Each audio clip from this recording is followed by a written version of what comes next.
Hey, my friend, Dr. Lee Warren here. Hopefully your favorite internet and maybe real life brain surgeon. I just got out of surgery, had a great day with my team in the hospital, taking good care of some folks. And I want to just share something with you I've been stewing on all day, thinking about this all day. And it's just two math equations. Don't worry, we're not math majors here on this podcast. We are not going to overwhelm you with math. But I have two math equations that are going to give you something to think about that will help you change your mind and change your life. We're going to help your mind and your brain interact more effectively. We're going to help you get excited about the possibility of your life. And if you are sad, sick, stressed, or stuck, or you've been through some kind of major trauma or drama or tragedy or massive thing, or even if you just feel like your life needs to be about more than it's been about, I have two math equations for you that are going to make a difference. Now let's get into it, okay? I have two math equations for you today. So many people that I take care of, so many people that I interact with, so many people that I hear from the podcast and the newsletter. By the way, drleewarren.substack.com. If you're not getting my newsletter, check that out. Every Sunday since 2014, we've been helping people do self-brain surgery all around the world, and it'll help you too. But I hear from people all the time, and they say, Doc, this thing happened in my life, this major trauma, this tragedy, this massive thing happened, and I just can't move forward. I used to be happy, and now I'm broken. I used to be okay, and now I drink too much. I just don't know what to do to move forward. I'm broken. I hear that a lot. And I hear other people that haven't been through some major thing, but they're just stuck. They don't know what to do. They can't make progress. They're at a point in their relationship and they can't break through. They're at a point in their business and they can't seem to move past it. They just can't get their wheels moving, and they feel stuck and frustrated and sometimes even sort of hopeless because they're stuck. I'm just here to tell you, the neuroscience, my friend, is crystal clear. You don't have to be stuck. You don't have to stay perpetually wounded. You can heal, you can grow, and you can change because guess what? You are not your brain and you are not your trauma response. Your mind has top-down control over the things that happen in your brain and in your body and in your genetics, even in your epigenetic switching on and off of genes. And you have a lot of control of what happens in your life and how you feel in your life based on what you decide to think about, because thoughts become things. That's the good news. Now, let me give you two equations. One comes from the Bible, okay? Now, you hear me say this all the time on this show. If you're not a believer, if you're not a Christian, if you're a person who's an agnostic or even an atheist and you don't believe in all that Bible stuff, just hear me say this, okay? I'm going to give you a scripture, and you could use it like you would use any sort of wisdom literature. If I told you a quote from Socrates or Plato or Aristotle or Euclid or Marcus Aurelius or anybody, you could accept that wisdom if it was wise words, regardless of the source material. So I'm going to give you some wise words today, and you don't have to agree with me that they came from God, although I think they did.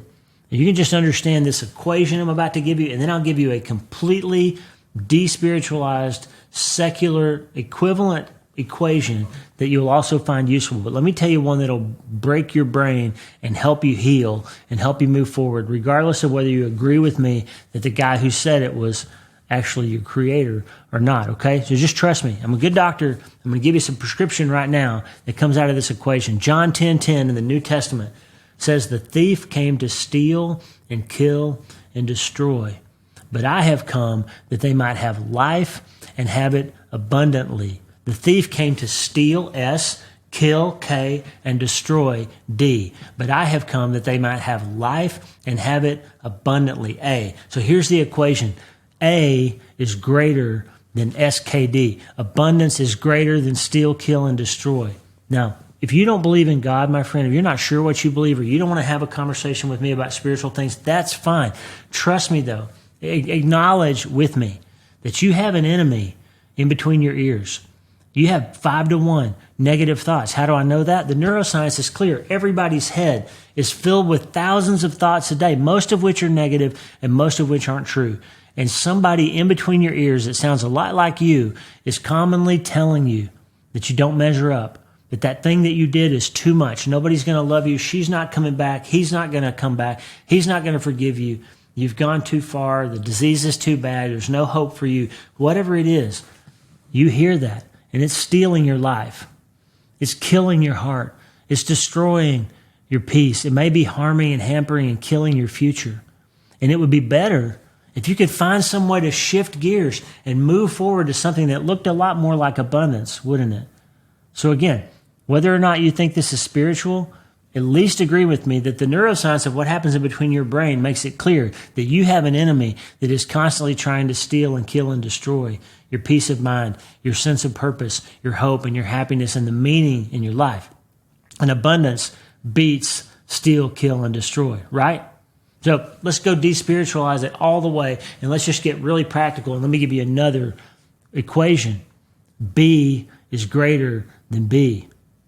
B, better, is greater than blame. Better is greater than bitter. Better is greater than broken, okay? It's better to be better than to be bitter and to know who to blame and to be broken, isn't it? And a huge percentage of our work that we're seeing right now in the world, the people are encouraged to talk to their therapist about all the things that have happened and how it's broken them and how they need to focus on their symptoms and how we feel. And we need to validate our feelings, and other people need to capitulate to our feelings and be careful with them. And I'm just telling you, that's not consistent with neuroscience of how you actually get better. How you get better is you understand where you come from, and you understand that feelings are not facts. They are chemical events in your brain that point you to something you need to be aware of. And once you're aware of it, you need to decide how you're going to respond to it and not respond out of an obligation to the feeling that you're feeling, because feelings will never lead you the right way if you don't tell them who's boss, okay? Don't hear me wrong. Things that happen break us. I lost a son. I'm still broken over that 11 years later. I'll never be happy, obviously, about that. It'll never stop being the most devastating thing that's ever happened in my life and in Lisa's life and in the lives of our other children. It's terrible to go through a big loss like that, to find out that your wife has cancer, to find out that your husband isn't coming home. It's devastating, okay? So, yes, it hurts, and those feelings are valid, and you need to grieve, and you need to grow, and you need to learn, and you need to heal, and all that stuff. But what you don't need to do is hear that thief in your head that tells you that how you feel right now is how you are always going to feel, because your brain is broken in some way. Your heart is broken in some way. Your hope is broken and crushed in some way. You don't have to believe that, because, friend, it's not true. Here's the truth from neuroscience. Hurt and hope run on parallel tracks like a train. And if you don't have the track of hope, you're going to drive that train off into the ditch. You can't just live with hurt. You can't just live with stuck. You can't just live with pain.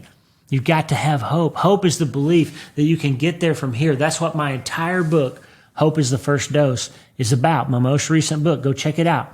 It's a treatment plan for recovering from trauma and tragedy and other massive things. And it's all built around this idea that abundance is greater than steal, kill, and destroy, that there's a path forward using your mind and the top-down control that you have over your brain, that what you're doing, you're getting better at when you tell your brain to think better thoughts, when you break old synapses that are keeping you stuck, when you believe that your system is designed to heal, because it is. Whether you believe it's created by the great physician, the Holy Spirit that is inside you to guide and counsel and help and nurture you back to health, whether you believe that or not, you can believe this because it's true. Your brain is designed to operate under the influence of the top-down control of your mind, and it is designed to heal. It's designed to get better. It's designed to be better and better over time and not to be stuck. But what happens is we start listening to that enemy voice that wants to steal and kill and destroy, and we start giving that voice permission because it sounds like it's in our head, in our own voice. We give it permission to run with its own response instead of telling it what response to use. You're not the computer. You're not a program being run. You are the programmer. You're not the patient anymore. You're the surgeon. You can do self-brain surgery. You can change your mind. You can change your life, because abundance is greater than steal and kill and destroy. And better beats blame and bitter and broken. My friend, you don't have to be stuck anymore. You don't have to be crushed under the weight of the trauma and the drama and the tragedy and the massive thing. You can heal because you're designed to heal. Your thoughts become things. So start thinking better thoughts. Start breaking those old synapses. Start saying no to steal and kill and destroy. Start saying no to bitter and broken and blaming. And start being better and start living abundantly. And remember that you can't change your life until you change your mind. And the good news is, my friend, you can start today. I'm Dr. Lee Warren, your favorite internet and maybe real life brain surgeon. Check out my book, Hope is the First Dose. Check out my newsletter and the podcast. I hope this has been helpful to you. There's all kinds of messages like this on my website. And if it's helpful to you, I'd love to hear from you. Drop me a line, lee@drleewarren.com. God bless you, my friend. Go out there and get it done. Change your mind, change your life, and start today.